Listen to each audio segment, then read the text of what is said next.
네덜란드 최고의 화가라고 불리었던 렘브란트의 부인이 세상을 떠나면서 남긴 유언장의 내용이었어요. 렘브란트. 유언장 내용이 재혼 금지야? 오. 너무 사랑하는 아내 사스키아가 폐렴으로 죽어버려. 근데 문제는 뭐냐, 헤르테라고 하는 여자가 아내를 떠나보내고 얼마 지나지도 않아서 바로 들어와.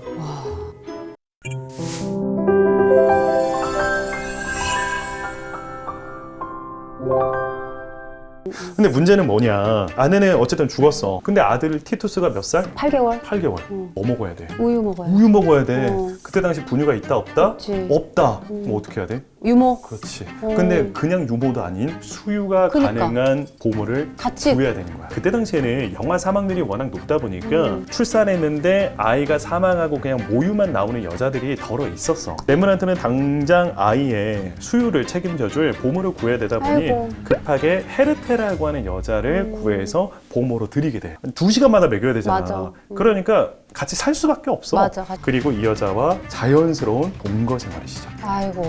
뭔가 좀 오지 않아? 많이 어디서 본 것 같은 복선이 있는데 그러면 또 안 되는데. 또 문제는 그때 당시 렘브란트의 나이가 30대 중반 젊고. 36살. 렘브란트 입장만 우리가 생각할 게 아니라 당시 보모로 들어왔던 헤르트 입장에서 생각을 해보면 헤르트는 그냥 하녀야. 그러나 렘브란트 성격이 어떻다? 어리버리해. 얼마든지 내가 컨트롤할 수 있는 남자. 와. 그래서 이때 추정이긴 하지만 헤르테가 적극적으로 나서서 렘브란트를 후회를 유혹하지 않았을까. 이후 두 사람이 거의 6년 정도 사실혼에 그구나, 가까운 관계를 이어나갔던 걸로 보여. 당시 렘브란트 집에서 일을 하고 있었던 하녀들이 이야기를 할 때는 아니, 저 여자도 우리와 똑같은 하녀인데 왜 집주인 행세를 하지? 라고 이야기를 할 만큼이나 안방마님처럼 지냈던 게 아닌가 싶어. 렘브란트 부인 사스키아가 남겼던 그 폐물들 그런 것들도 막 헤르테가 막 차고 다니고 진짜? 거의 뭐 부인처럼 행동을 했던 것 같아. 뭐야. 근데 보모로 들어와서 1년도 채 지나지 않아서 보모로 또 구해. 어? 하녀도 또 구하고. 아, 자기가 보모인데? 그러니까 진짜 집주인 행세를 했네. 집주인 행세를 했던 것 같아. 6년쯤 됐을 때 이때 두 사람 사이에 뉴페이스가 등장해. 여자? 이때부터 이야기가 흥미로워지기 시작하는 여자가 거지. 또 나와? 핸드리 캐라고 하는 여자야. 핸드리 캐. 그때 당시 렘브란트보다 한 20살 정도 어렸었고 이 여자는 원래 이 집에 하느로 취업을 하거든. 예쁘다 근데. 근데 이 여자가 딱 집에 와서 보니까 아니 집주인 렘브란트는 너무너무 착하고 너무너무 좋은 사람인데 처음에 들어와서 봤을 때는 집주인인가 안방마님인가 하고 봤는데 보니까 나와 똑같은 하녀야. 근데 안방마님 행세를 해. 이게 뭐지? 하고 좀 지켜보다가 이후 렘브란트에게 조언을 하기 시작하는 거지. 근데 렘브란트가 그 이야기를 잘 듣기 시작해. 이유가 있어. 거긴 또 어리버리하니까 저 똘똘이가 얘기하니까 또 싹 넘어간 거 아니야? 두 가지 이유를 추정을 하는데 첫 번째는 그 떠나보낸 아내 사스키아랑 너무 닮았어. 그리고 렘브란트의 표현에 따르면 성격도 비슷했대. 그러니까 자기만 바라봐주고 자기만 생각해주고 헌신적인 그런 모습이 자기 아내 와이프 생각이 사스키아를 났구나. 떠올리게 만들었대. 그리고 자기 아들 티투스를 이렇게 챙겨주는 모습도 더 생각났겠네. 더 자기 떠나보낸 아내의 모습과 이제 겹쳐 보이기 시작했대. 근데 그런 여자가 자기를 위한 조언을 계속 해주다 보니까 넘어갈 수밖에 없다. 렘브란트도 이제 눈을 뜨는 거지. 내가 잘못 살고 있구나. 내가 저 여자한테 당하지 않아도 되는데 휘둘리고 있었구나. 또 그런 깨달음 길게 가진 않던데. 후대 미술 사학자들은 이 두 사람의 관계를 두고 뭐라고 이야기를 하냐면 신께서 그림밖에 모르는 렘브란트를 너무나 안타까이 여겨 렘브란트에게 핸드리케라는 선물을 보내셨다라고 이야기를 해요. 그러니까 정말 렘브란트에게는 은인과도 같은 여자가 아니었나라는 생각이 들어. 이때 어찌되었건 렘브란트에게 계속 조언을 하지. 저 여자를 정리하셔야 됩니다. 내쫓으셔야 됩니다. 그래서 둘이 선택했던 방법이 있어. 바로 단둘이 여행? 여행 가기.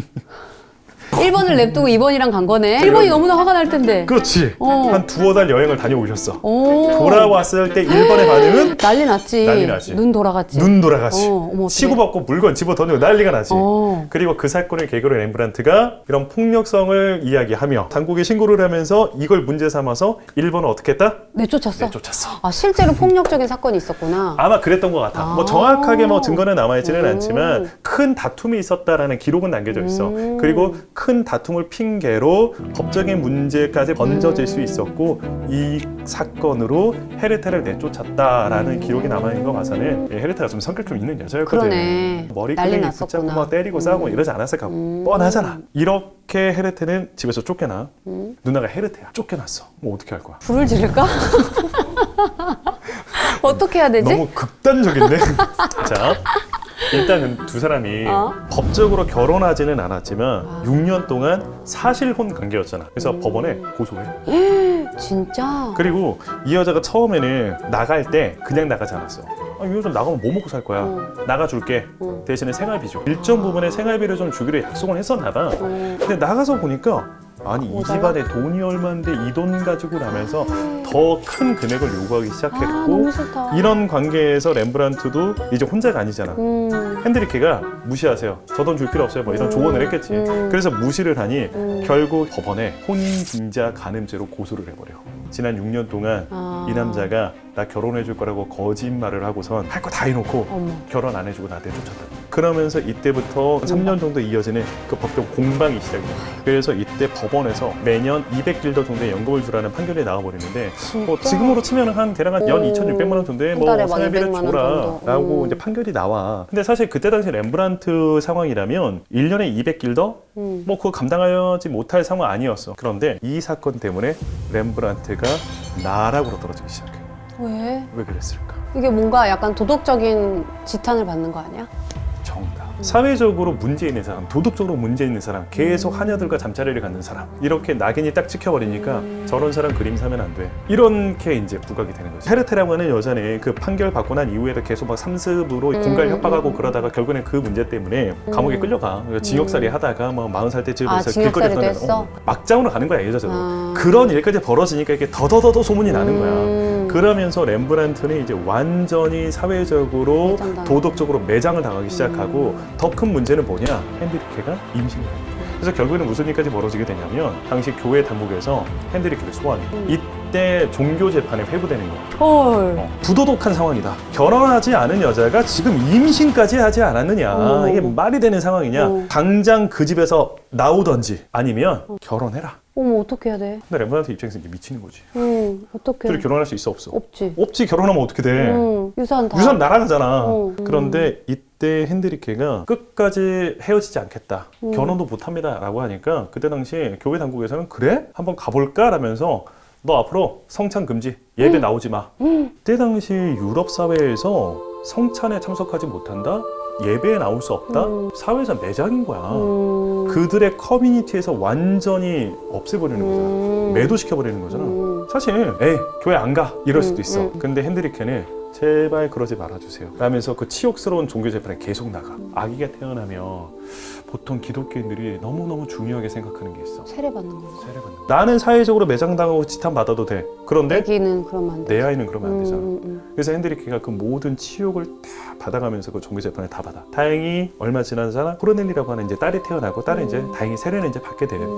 그런데 핸드리케가 그렇게 여성으로서 엄마로서 그런 치욕스러운 모든 것을 다 감당하고 있을 때 렘브란트는 어디서 뭐 하고 있었다? 집에서 그림 그리고 있었어. 그러니까 이거 어떻게 해야 돼? 아, 너무 무책임한데? 그래서 이 모습을 곁에서 지켜보고 있던 렘브란트가 유일하게 해주시는 게 뭐밖에 없어? 그림 그려주는 거. 임산부의 몸으로 자기로 인해 고통받는 사랑하는 연인 핸드리케를 주인공으로 그렸던 그림이 바로 나는 이 그림이 가장 좋더라고. 목욕하는 바세바라고 하는 작품이야. 딱 그림 보면 누나가 봤을 때 느낌이 어때? 근데 여자 표정이 엄청 안 좋은데? 그치. 어머, 처연, 막 되게 슬퍼 보여. 되게 근심이 있는 것 같은. 정확하게 봤어. 이 바세바는 성경 속에 등장하는 여인인데 이 여자가 유대인의 왕 다비드의 부인이자 솔로몬 왕의 어머니야. 가장 위대한 왕의 부인이자 그러네. 솔로몬은 뭐 엄친아냐. 엄친아고 엄친아잖아. 성군의 어머니며 뭐 근심 걱정 하나도 없을 것 같은데 너무 슬퍼 보이잖아. 여기는 사연이 있어. 그때 당시 바세바는 우리아라고 하는 정의 군의 부인이었거든. 남편은 지금 나라를 지키기 위해 전장에 나가 있는 상황이었어. 어두운 밤 궁전에서 마을을 내려다보던 다윗 왕이 저 목욕을 하고 있는 바세바의 모습을 보고 마음을 빼앗겨버리고 진짜? 신하들을 시켜서 그 아름다운 여인을 나의 침소로 불러라 라고 명을 내려. 지금 그림을 자세히 보면 바세바가 손에 무언가를 들고 있거든. 편지야. 저 편지의 내용이 바로 왕인 다윗이 자신을 침소로 부른다라는 내용이에요. 그래서 지금 현재 왕의 편지를 받고 고통스러워하는 아, 근심에 빠져있는 바세바의 모습이에요. 근데 그때 당시 다윗은 이 여자가 유부녀였다라는 사실을 알고 있었음에도 불구하고 자기 침소로 불러들여 알았어. 알고 불렀어. 그렇게 유부녀인 바세바를 데려다가 사랑을 나누게 돼. 아, 그런데 문제가 뭐냐? 아기가 생겨버려. 자, 근데 남편은 지금 어디 있어? 전장에. 천장에. 이 여자가 아이를 낳게 되면 어떤 일이 벌어져? 사람도 이제 또. 그렇지. 사람들 수군거리고 손가락질하고 남편이 지금 전쟁에 나가 있는데 이 부도덕한 여자 이렇게 지탄받을 게 뻔하잖아. 다윗 입장에서도 이게 만약에 애 아빠가 나라는 사실이 퍼져나가면 내가 비난받을 거 아니야. 이때 다윗이 선택한 행동은 무엇이었을까? 근데 또 깔끔하게 해결할 수 있는 방법이 있어. 여자를 죽인다. 깔끔하게. 깔끔하게 해결한다니까 또 너무 극단적으로 또 그쪽으로 갑자기 생각이. 그러니까 내가 상상하는 것에 항상 그 이상을 얘기해줘, 이 누나는. 남편을 끌어들이나? 남편을 끌어들여서 어떻게 하면 이 모든 문제를 해결할 수 있어? 침소로 들어오게 하는 거야. 그렇지. 어. 남편하고 부인하고 잠자리를 해버리면 이 모든 문제를 누구인지도 알 수가 그렇지, 없고. 해결할 수가 있잖아. 그래서 이 바세바가 임신을 했다는 소식을 다윗한테 전하자 바로 다윗은 전장에 있는 우리아를 불러들여. 아 너무 싫다 진짜. 아우 진짜 치사하다. 그런데 문제는 뭐냐? 음. 나의 동료들은 저 전장에서 노숙을 하고 있는데 나 홀로 편하게 집으로 가 아내와 함께 잠자리를 할 수 없다라면서 아이고. 노숙을 하겠다고 해. 다윗은 이제 미치는 거야. 어. 이러면 안 되는데. 어. 다윗이 그래서 이 우리아한테 편지를 써서 너네 상관한테 전달해달라고 편지를 보내. 근데 그 편지에 뭐라고 써 있었냐면 이 우리아를 적진 최전방으로 보내라. 그리고 전투가 시작이 되면 그만 남겨두고 퇴각하라. 너무 못됐다 진짜. 그치. 우리가 아는 다윗 왕의 모습이 아니지. 너무 그 못됐다. 돌멩이로 골리앗을 물리친 그 다윗의 모습이 아니지. 그렇게 해서 우리아는 목숨을 잃게 돼. 진짜. 그리고 그렇게 목숨을 잃고 난 이후에 다윗은 이 바세바를 취하게 되지. 하. 자, 그럼 다시 우리 바세바의 입장으로 되돌아 보자고. 성경에는 이렇게까지만 나와 있어. 근데 우리가 충분히 상상이 되잖아. 자, 바세바는 남편이 전장에 나가 있는 동안 임신했어. 그리고 남편이 죽자마자 권력의 최중심에 있는 왕에게 시집을 간대. 당신 사람들이 이 여자를 뭐라고 생각했겠어? 아 완전 비난하지. 렘브란트가 왜 이 이야기를 자신이 사랑하는 핸드리케의 이야기로 모습으로 그림을 그렸을지. 사람들한테 이유 없이 이렇게 손가락질 받는데 저 사람 죄가 없다 이런 걸 얘기해주고 싶었구나. 그치. 지금 내가 사랑하고 있는 나의 부인과도 같은 핸드리케가 딱 성서 속에 등장하는 이 바세바 같은 상황이다. 나쁜 여자가 아니다. 이 모든 건 나 내 때문이다. 잘못이다. 그걸 그림으로라도 좀 이야기를 하고 싶었던 게 아닌가. 물론 비겁한 사람일 수도 있겠지만 최소한 진심은 그렇지 않았나라는 생각이 들어. 자, 근데 이제 다시 현실로 좀 돌아보자고. 소문 다 났어. 렘브란트 나쁜 남자, 부도덕한 남자. 그래서 그림 의뢰는 축축축 줄어들기 시작해. 어이구 이런 어떡해. 자, 그림 의뢰가 줄어들었다라는 것은 뭐가 줄어들었다? 수입이 없어지는 그렇지. 거지. 모든 사람들은 다 공감할 거야. 수입은 줄어도 이건 못 쓰면은 못 줄이지. 줄여. 그래도 쓰던 가닥이라는 게 있잖아. 그쵸, 맞아. 이게 쓰던 맞아, 가랑이라는 게 맞아, 있잖아. 맞아. 이거 절대 못 줄잖아. 숨만 쉬어도 나가는 금액 있잖아. 맞아. 뭔지 알지? 아, 나 코로나 때 진짜 힘들었거든요. 어. 나 우울증 올 그 뻔했어. 우리가 돈을 쓸 때는 다음에 들어올 걸 예상해서까지 쓰잖아. 그치, 뭔지 그치, 알지? 그치. 들어오지 않았는데 들어올 것까지 예상해서. 그치. 렘브란트도 딱 그런 느낌이었던 것 같아. 그러니까 이 씀씀이는 너무 커져 있는 상황인데 수입도 확 줄다 보니까 이제 늘어났던 자산이 빚으로 바뀌기 시작하게 돼요. 1654년. 그러니까 아내 죽고 딱 14년 만에 렘브란트는 파산하게 돼요. 그렇게 조심하게 여러 가지 장치를 했는데 어. 결국에는 파산했구나. 이후에는 말년까지 경제적으로 이렇게 계속 굉장히 안 좋아. 힘겨운 삶을 살게 되죠. 말년이 안 좋았네. 이때 누나라면 딸은 얼마 전에 태어났어. 이제 막 예뻐 죽겠어. 막 꼬불거리는 딸이 있어. 이때 누나의 선택은? 아 어떻게 해야 되지? 남편 돈 하나도 못 버는 거지. 일단 답이 안 보여. 어떡하냐. 일단 빚이 감당이 근데 된대. 그 시절에는 여자가 뭔가 경제적인 활동 할 수 없잖아. 그치. 딴 남자 찾아가야겠지. 애 데리고 어떻게 어쩔 수가 없다. 어떡해. 매형 열심히 일하셔야 됩니다. 아니 먹고 살아야 되는데 나는 돈을 못 벌고 남편도 안 되고 뭐 땅 파먹을 수는 없으니까. 그치.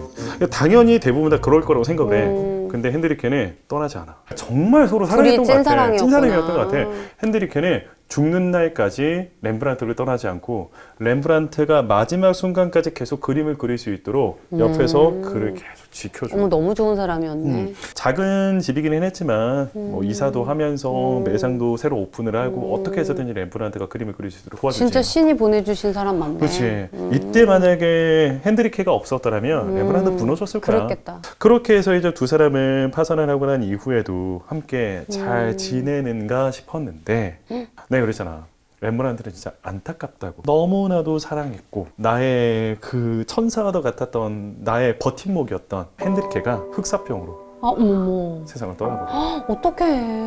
그냥 삶의 의욕이 없었을 것 완전히 같은데. 무너져 버린 것 같아. 그리고 그 너무나도 사랑했던 애기? 티투스도 흑사병으로 세상을 떠나. 다 죽어버렸네. 그래서 렘브란트는 티투스 죽고 이때 더 이상 버틸 수 없었나 봐. 그래. 그 이듬해 더 이상 버티지 못하고 세상을 떠나게 됐어. 그렇구나. 그때 남겨진 가족이라고는 그 티투스도 이제 그때 이제 결혼을 했었거든. 남겨진 이제 손주, 1살짜리 손주, 그리고 15살의 코르넬, 그 핸드리케 사이에서 태어난 딸. 그러니까 두 명만이 렘브란트의 임종을 지켰고 와. 렘브란트는 유언으로 내가 너무나도 사랑했던 핸드리케 곁에 나를 묻어달라. 너무나도 대단하고 뛰어난 천재 화가이자 최고의 거장으로 불리우지만 세상 물정도 모르고 그 사치와 허용으로 인해서 한순간에 무너져버리고 그 법적인 문제들도 조금만 더 깔끔하게 해결을 했다면 그래, 그러네. 말년에 그런 인생을 살지는 않았을 텐데. 역시 사람 말려눈이 좋아. 말려눈이 중요해. 초장이 잘 되는 건 별로 중요하지 않아. 아, 근데 뭔가 되게 화려하게 빛났던 막 별 같았던 사람이 막 추락하는 과정까지 딱 들으니까 되게 뭔가 안타깝다. 그래서 이게 되게 재밌어. 렘브란트가 자화상을 얼마나 그렸다? 아, 75점 아까? 75점. 많게는 렘브란트가 등장하는 그림이 100점 정도 되잖아. 이게 한 시기에만 그리지 않았어. 젊었을 때부터 20대 초반에서부터 죽기 직전까지 늙어가는 그렸거든. 모습까지. 그래서 뭘 볼 수가 있냐면 이 남자의 인생이 정말 굴곡이 버라이어티하잖아. 굴곡이 심하잖아. 그래서 이 남자의 자화상만 쭉 보더라도 아, 그게 과정이 보이는구나. 이 남자의 인생이 보여. 그래서 렘브란트의 자화상이 그래서 재밌어. 아무튼 오늘 렘브란트의 가슴 아프고도 뭐 안타까웠던 여자 이야기 좀 나눠봤는데 누나는 어땠어? 약간 천재들한테는 저런 면모들도 있긴 있는 것 같아. 천재들이 보면 자기가 굉장히 잘하는 분야를 제외하고는 너무나 많이 좀 순수한 모습들이 있잖아. 그래서 그런 딱 정말 천재 화가의 모습이지 그런 느낌? 않았을까? 그런 느낌이 드네. 그럼 다음에는 또 어떤 이야기 할지 많이 기대해 네, 주고요. 네, 네. 좋아요, 구독, 댓글 알림 설정. 잊지 마시고 네. 저희는 다음에 또 뵙도록 하겠습니다. 감사합니다. 감사합니다.